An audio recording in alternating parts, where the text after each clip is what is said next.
Налепници со ознаката НМК достапни за охриѓани во станиците за технички преглед на возила.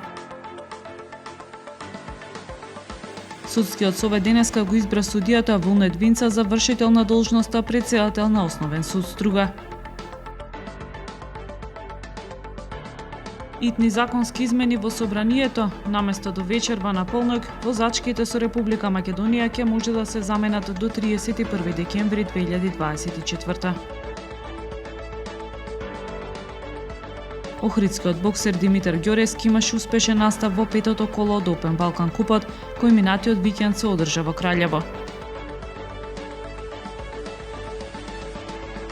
Времето утре променливо облачно со дожд и температура до 10 степени. Следевте една минута вести на Охрид Њуз.